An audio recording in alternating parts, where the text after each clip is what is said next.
Matthew Stafford continues to be out for the LA Rams week to week officially. One of these weeks is the week he's going to come back. Ian Rappaport of NFL Media / ESPN now, apparently. I don't know. Yeah. I don't know what that's any what of it it is. means. But NFL Network / ESPN's Ian Rappaport says that Stafford is dealing with an aggravated disc, has received an epidural to help him deal with it. LA has called him week to week, being cautious, but with plans for him to be ready week 1. I had some info ready to go for the Hall of Fame game until Terry McLaurin decided to ask for a trade 15 minutes before the show started.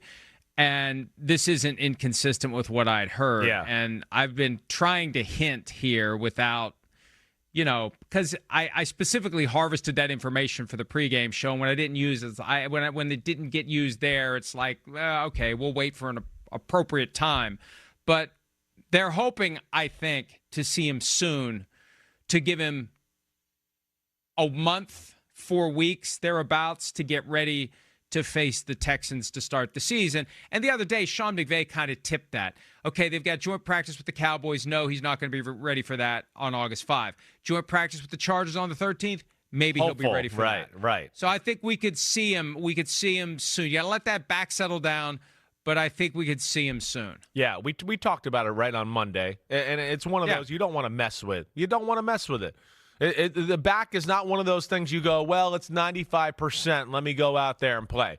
Because you go out there and play with a 95% back, 8 plays in, you can go, oh crap, oh no, I'm at 70% now, and I'm at 70% for like the next 3 weeks, and now I can't play again. Or I'm at 50%. I can't bend over and tie my shoes. So that's where they got to be careful. And we talked about that with Stafford, his torquing, throwing the football. It can be stressful on the lower back. It can be. So they got to do the right thing there and make sure it totally just disappears. But, yeah, that's a scary thing. Like I've told you, I've dealt with it. It's a lot of quarterbacks have to deal with it at times. You're taking a hit. You're twisting all the time. You're always torquing that lower and upper half against each other. And it's a repetitive motion that a quarterback does, 10,000 times every fall, and it can wear out at times, and I think that's what he's dealing with there, a little deficiency, but hopefully he'll be okay because we want him to be good and the Rams to be good because we know they're Super Bowl legit. The back and back issues are the common denominator that will link the athlete and the non-athlete, and it doesn't take much to make it happen. My understanding is this was not a football thing. This was usual household life. Right. And all it takes, and this is where some schmuck like me, pencil neck geek, 175 pounds, can relate to a Matthew Stafford. Because I've got this thing where my sacroiliac joint will get knocked out of line. It happened to me a couple of years ago on a Sunday morning because I sat down weirdly on the chair in the hotel room where I was staying. And I just felt it, and it was just enough that it messed it up. And that bought me a month of just like walking like I'm 90 and just horrible pain. And it all started when my son was 6 and I'm like swinging, how you're swinging him in your arms, and I was putting him down and I thought his legs were extended and they weren't. So I bent, and I don't want to do it sitting here because it'll probably make it happen again. I just bent that little extra bit to get him to the ground. And it's like, Yep. That wasn't good. So all it takes is that one moment, and you never know when it's going to happen, where it's going to happen, how it's going to happen. And it can happen to elite athletes too. That little that's not good. And next thing you know, you're a mess for multiple weeks. And he's probably fine by now, but you give it the extra time because you don't want to happen when you're out there doing quarterback stuff, not around the house stuff. Yeah, that's right. And elite athletes like these quarterbacks or whatever, I mean, they're getting beat into the ground all fall for 5-6 months at a time doing that. So yeah, there's a lot of there's prior injuries and things of that nature where you get to the age Matthew Stafford is, not everything's tip-top. Not everything works that way. I mean, speaking of the back and like what you were just talking about, I can remember 2010. I'm getting ready. I'm at home in Jersey, come home for a few weeks. I remember we had the volleyball net up, and we were playing badminton on it a lot. And, I was also training and throwing footballs. And I remember like the day or two before I was going to go back to Tennessee and the Titans and do all that, speaking of like, damn, I'm becoming an old man here in the locker room.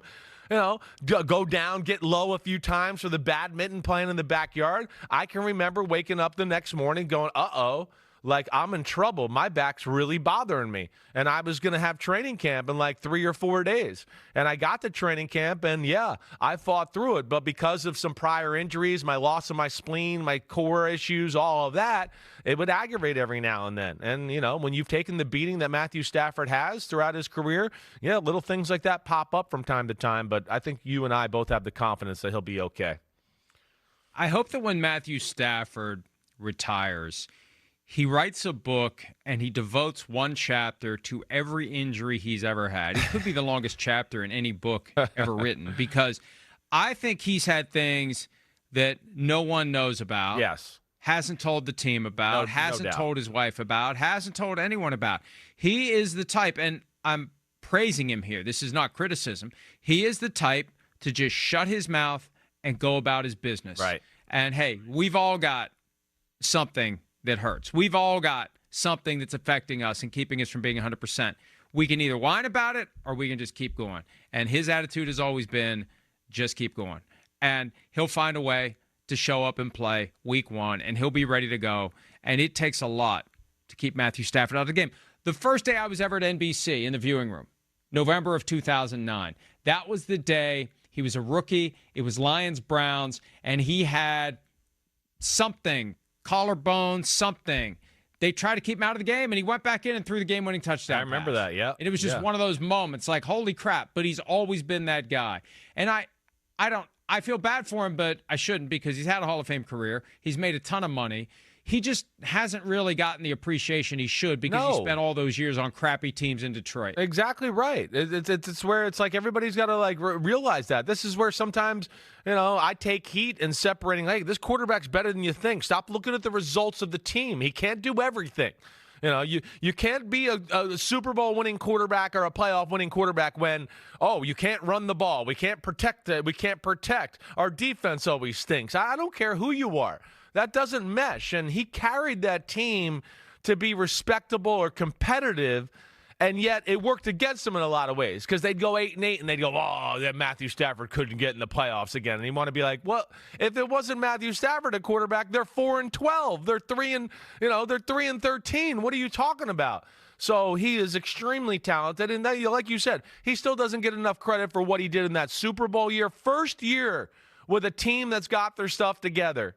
Super Bowl. And not only Super Bowl, Odell Beckham Jr. gets hurt, the tight end gets hurt, and he still balls out and plays unbelievable and has some of the clutchest drives in Super Bowl history with the no-look throw to Cooper Kupp down the middle, to where I'd go, that was as good a performance in clutch time as we've seen. And he does not get the credit for that, and I think it is because of those Detroit years with that stench on him still.